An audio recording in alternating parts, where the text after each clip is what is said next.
Good afternoon. It's nice to be with you again. Today, I want to provide you with an update on the data reporting issue I brought to your attention earlier this week. It's a problem the governor demanded my team and I solve. Addressing this has been our top priority and our focus over the last 72 hours. I want to explain to you what went wrong and its effects. Here are the bottom lines. Number one, our data system failed, and that failure led to inaccurate case numbers and case positivity rates. It also prevented counties from having some of the data they need to monitor and respond to the virus in their communities. Number two, no changes to our response policies were based on the incomplete data. Number three, we believe the trends we discussed earlier this week remain the same. Case rates continue to follow the trend we see in hospitalizations, showing slight decreases. So how did this happen? On July 25th, a server outage created a delay in lab records coming into our lab reporting system. As a result, we instituted technical changes that allowed the records to flow into the system more quickly. These technical changes were supposed to be temporary. However, they were not later disabled, causing further delays in our reporting of lab data and creating an extensive backlog. Simultaneously, we discovered that we were not receiving data from one of our largest commercial labs for a period of 5 days between July 31 and August 4th. This was due to a certificate that the state neglected to renew timely, which resulted in data not being able to transmit to the state. Throughout the pandemic, the CalReady data reporting system has been challenged by the volume of COVID-19 data, and short delays are not uncommon. I became aware of the magnitude of the data backlog in the late afternoon on Monday and alerted the governor and his senior staff shortly thereafter. So how are we addressing this? Simply put, the CalReady system was not built for this volume of data. In order to create a lasting solution, we are accelerating the development of a new laboratory reporting system for COVID-19. In the short term, we have reversed the technical changes we made last month that were supposed to be temporary, and we renewed the certificate. We are putting in place new protocols and notifications when any system changes are made. We are making upgrades to our servers to ensure that we have extra capacity. And we now have a redundant system to validate the data and reports. We strengthened oversight and monitoring so case data are complete, timely, and validated. And finally, the governor has directed a full investigation of what happened, and we will hold people accountable. So where are we now? Over the last 24 hours, we have seen a normalization of the flow of data coming into our lab reporting system. We expect that over the next 24 to 48 hours, that the backlog that is between 250,000 and 300,000 records will be resolved, giving us a better sense of the total number of tests that were delayed. We are reporting these tests to the counties based on the date the specimen was collected, so we can attribute it to the appropriate day. We apologize. You deserve better. The governor demands better of us, and we are committed to doing better. Now, I'm happy to take any questions you may have. Karen Luna, the Los Angeles Times. It appears that some locals were told about this as early as last Friday. So why did the governor highlight a 21% decline in confirmed cases on Monday? As I said, we learned of the issue Monday afternoon after the earlier press conference where the governor unveiled some of the changes in cases and test positivity. And we immediately began conversations with our local partners about some of those test data reporting issues. And Tuesday, I began to notify the public about those challenges and have since been working on it. David Baker, Bloomberg News. Two things. One, are you satisfied that the problems with the data go back no farther than July 25th? And two, when you say 250,000 to 300,000 records are backlogged, does that mean 250,000 to 300,000 case results or test results? Yeah, thank you. Both important questions. We believe after extensive look at pretty far back, not just all of the last month, but even into the prior month, that the root cause of this problem and challenge started on the 25th of July. When we look, and I mentioned 250 to 300,000 records, I appreciate a chance to clarify, those are records. We often receive records, sometimes they're duplicate records, and there's a deduplication function that allows us to make sure that we only have unique records. And those are test results. We don't yet know how many of those are positive or how many are negative. And in fact, this entire CalReady system accepts results not just for COVID, but for other reportable diseases. So all of those records are the total number of records that need to be sorted through. And so we won't yet know until 24, 48 hours from now, once that entire load is worked through, how many are COVID related and how many of those are positive versus negative tests. Jody Lebec, Los Angeles Blade. Dr. Ghaly, good afternoon. I'm going to follow up his question and I have a separate one.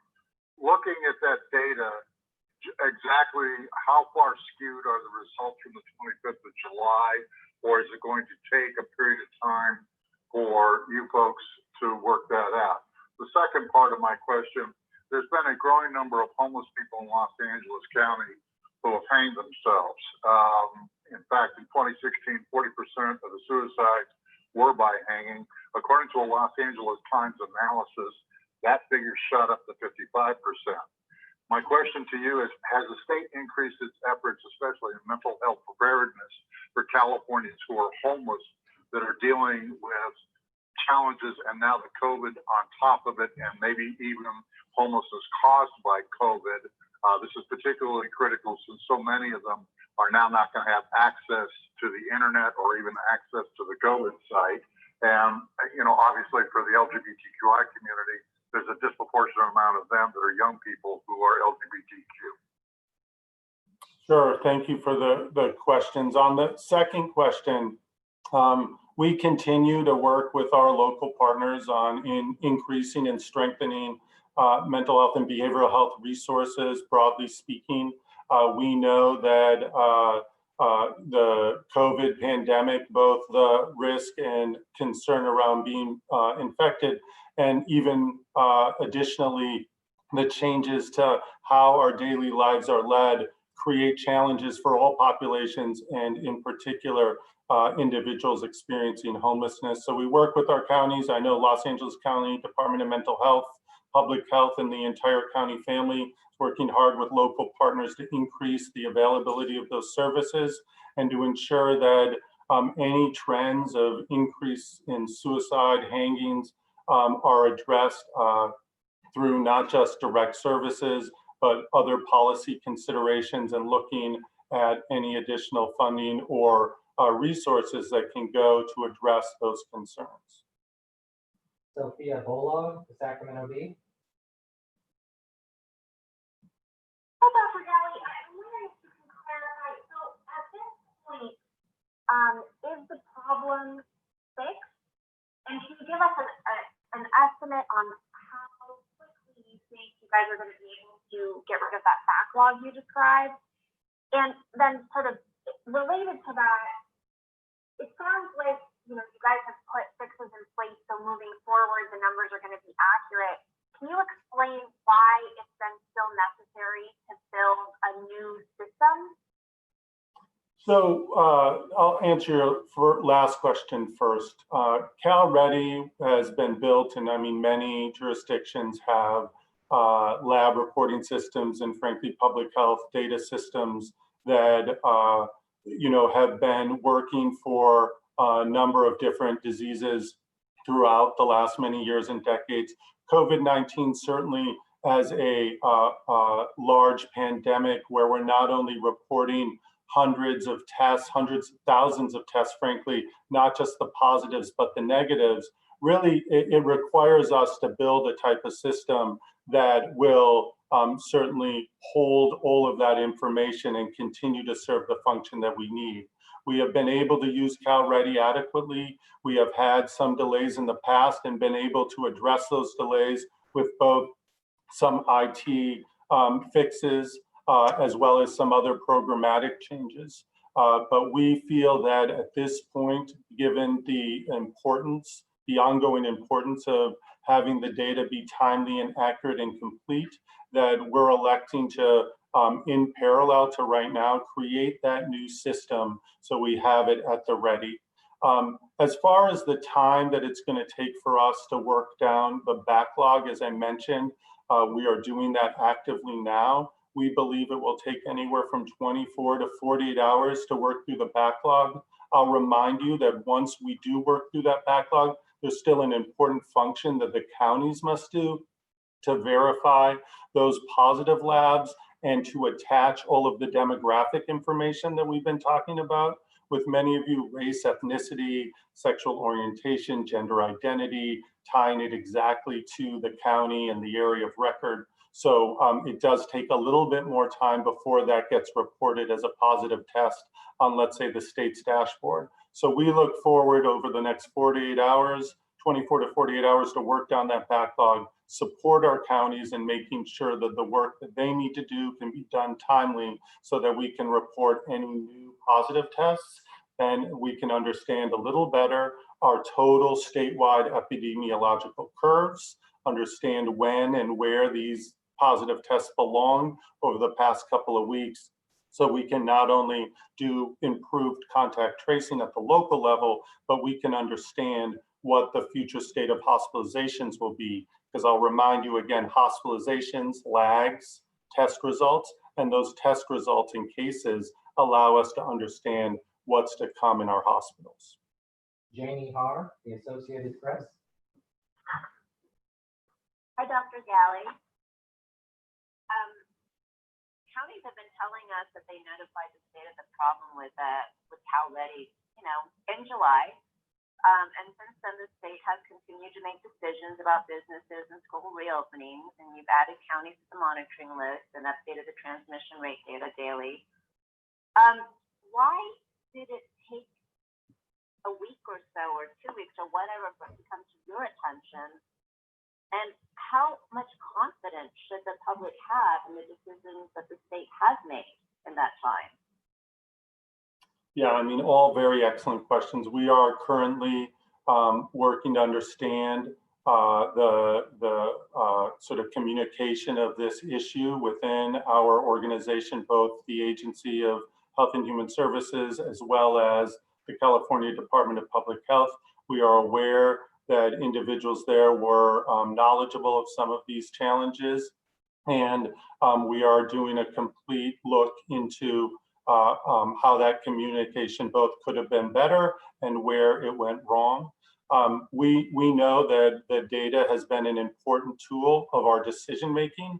We know that our data-driven approach has been foundational, and that we expect, now that we have made some of the changes and we've increased our confidence now with additional redundancies to look at the data more closely, additional individuals and teams to make sure that it's timely and complete, that that confidence will continue. As far as it refers to the county data monitoring list, we did not, over the period of the last many days, use the data in the data monitoring list to create any closures or any policy decisions. We, in fact, froze the data monitoring list on Friday, actually as a result of a different reason. We were looking at ensuring that the hospital data that we knew had transitioned from our local state data reporting metrics to the national federal reporting metrics. So we froze them in order to make sure that we were inputting that data adequately. So since Friday, all counties have been sort of paused or frozen with the county data monitoring list. And as we increase our comfort in the confidence with the numbers now, and we work the backlog that we just finished speaking about, we will unfreeze the data monitoring list and allow counties to pick up right where they left off. So we're taking that into account and certainly considering how, if in any way, this issue affects our policy decision-making and impacts any counties as it refers to opening or modifications of any of the sectors that they're interested in. Patrick Ghaly, ABC4 News, Los Angeles. Thank you very much, Dr. Ghaly. I'm curious how great your concern level with these 250,000 cases that they are too late now to contact trace, and that perhaps we may have more spread because we haven't been able to trace those cases. And secondly, a tangential question, if you would, do you have any concern with the increasing use of self-administered COVID tests, that maybe the public is not that good at gathering samples and maybe we're missing a lot of positives? Thank you. Yeah, I mean, both excellent questions. First and foremost, we've been in the middle of this dealing with reporting delays from labs, turnaround time challenges. So together, yes, we want to be certain to get these lab results back to the counties as quickly as possible so that contact tracing work can begin. We know that some of the labs resulted today, in fact, were collected 2 weeks ago, and it's just slow turnaround time compounded with some of the reporting challenges that we just discussed. And that's why it's an urgent issue for us to not only work down the backlog, but to get the results in the hands of the counties and provide support where we can to make sure contact tracing can occur timely. We are not sure the extent that this delay will impact contact tracing, but at this point we are working hard to make sure no further impacts do occur. As in regards to self-administered tests, I think we all have concerns. I think that what we know are that people who are symptomatic and having even more extreme or moderate symptoms, that they're more likely to have a positive test. They're the ones usually getting tested in clinics and emergency rooms and hospitals. Those who are doing the self-administered test might be mildly symptomatic or asymptomatic and just been exposed. And for them, it's absolutely important and imperative that they follow the instructions that come with the self-administered tests and do it and be really thoughtful as they administer the test, because absolutely the way the test is administered may impact the result. And I think what we do know is that people who test initially, if they get a negative test and they develop symptoms, they will then be able to go to a clinic or an emergency room and get tested if their symptoms become so severe. So, you know, self-administered tests in many ways, they do have some concerns, but I think as a part of our testing continuum and the ability to get tests to people quickly, they're an important part of what will continue to develop and evolve. Dustin Gardner, the San Francisco Chronicle. Hi, thank you. You mentioned a certification issue with a large commercial lab. Can you specify which lab that is and what type of certification they failed to renew and how often that certification is renewed? Yeah, great question. So to get into the weeds a little bit, there's a lab reporting intermediary that functions across the nation for certain labs. The lab that is a strong partner of ours, Quest, they send their lab results to this intermediary that has a certificate process. And because of that certificate, it then routes the Quest labs directly to our lab reporting system.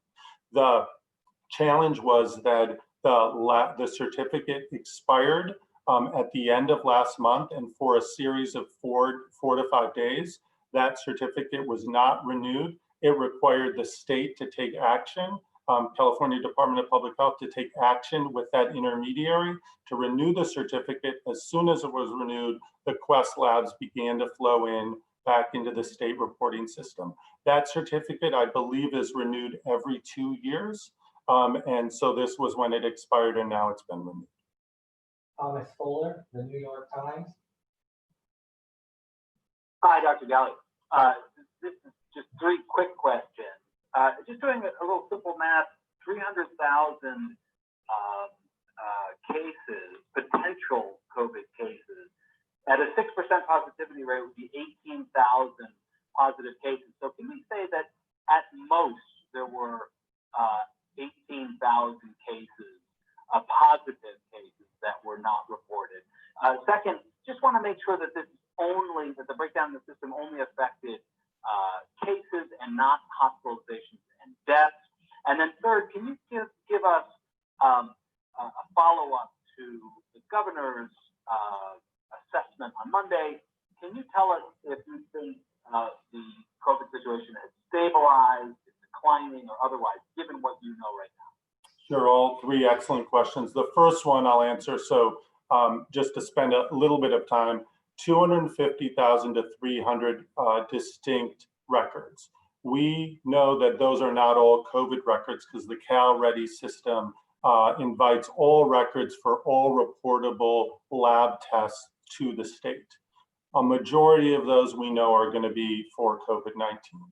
I'll remind you that some of those records, because labs sometimes out of an abundance of caution send the same data file twice. So the first thing that needs to happen are any duplicate records have to be reduced down to just a single unique record. So that will happen and reduce that 300,000 potential number down.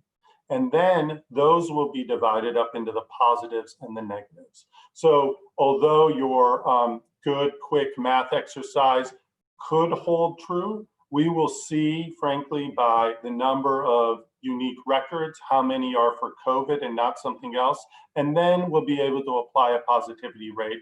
And that's what I look forward to learning over the next 24 to 48 hours. And as soon as we do, we're going to let the public know. With regards to your third question, I'm going to remember your second one in just a moment. With regards to your third question, we do feel confident in the trend. We've been looking at today's number, validating it, doing similar sort of calculations as you went through, and believe that the trend has been stabilizing and coming down. In regards to your second question, the hospital and death data is absolutely collected in a different manner. The data is reported to us differently, and we have the benefit of being able to call our 416 hospital partners across the state and reality check with them. Are you seeing the actual decreases that we're seeing in the data within the wards of your hospitals, within your ICUs? And overall, what we know is many of the areas where we've seen that decrease validated by our hospital partners. And as we said, there are parts of California that are still experiencing an increase, and we see that as well. So that data, rest assured, we feel good about, and we've seen these decreasing trends in hospitalizations over the last couple of weeks, and those will then lead to what we expect are reduced numbers of deaths in the coming weeks as well. Daniel Borenstein, the San Jose Mercury News. Doctor, thank you. Can you help me out understand a couple of things? Santa Clara County, first question, Santa Clara County says the problems run the reporting dated back to July 16th. The second thing is, exactly when do we expect that we'll be able to see accurate numbers of cases and positivity, including going back, so that we can see what has happened over the and see an accurate trend line? And third, how can you be confident the data trends are as stated on Monday when you don't have the accurate data and especially the positivity rate? Sure. Thanks for all those questions. So on your first question regarding earlier in July, as I said, we have periodic CalReady and data reporting system delays, slowdowns. They are often temporary in nature, lasting a short period of time, and then things normalize.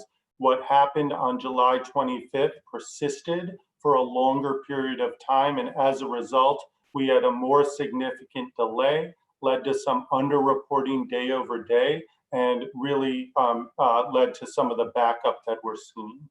With regards to how we will report out those tests, we will absolutely do what is the appropriate epidemiological thing to do, which is not just attribute the test to the date that we received the test or even the date that it was resulted, but actually take it and attribute it to the day that the test was collected. We call that the episode date, and that gives us the most accurate sense of when somebody in our community was positive.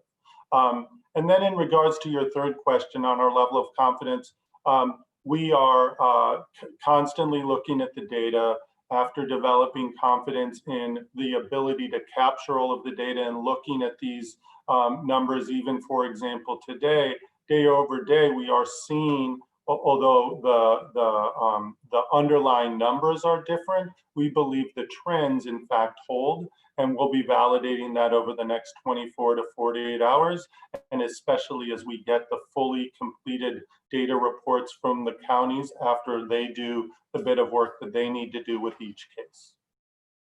Spencer Custodian, Voice of OC. Hi, thanks for taking our questions, Dr. Ghaly. Mine is on the schools. There's been a host of schools, especially in Orange County, last count over 100, the mix of public and private charter schools, but they've all applied for the waiver process. And now with the reporting backlog with the of the testing results, has this process been put on hold, or is there any kind of plan to slow that down, or maybe just put it off altogether for a week or two? Yeah, excellent question. As I mentioned, the county data monitoring list was frozen last Friday.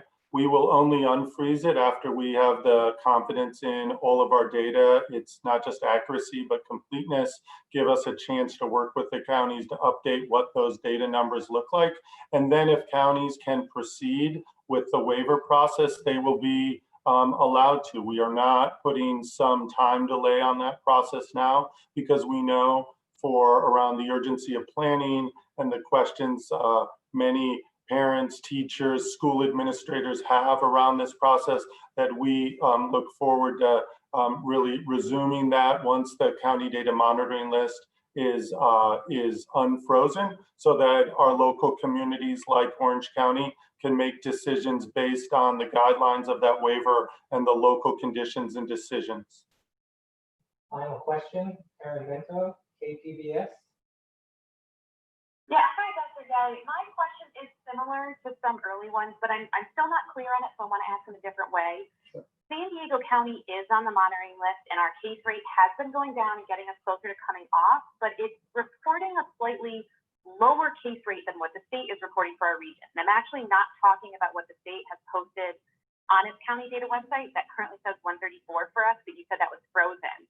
The county is reporting on its own website a case rate that it calculated of 110, and then a case rate of 112 that it says was calculated with state data.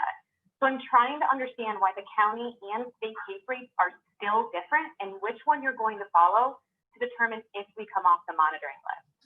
So whenever we have discrepancies in calculations and data, and we've done this with other counties, there is a process to meet and have a conversation. So earlier in the week, I myself was involved in a conversation with some of the San Diego leaders around some of the data reporting issues. Certainly this period of freezing the county data monitoring list and awaiting the backlog to be worked down is an important element of that.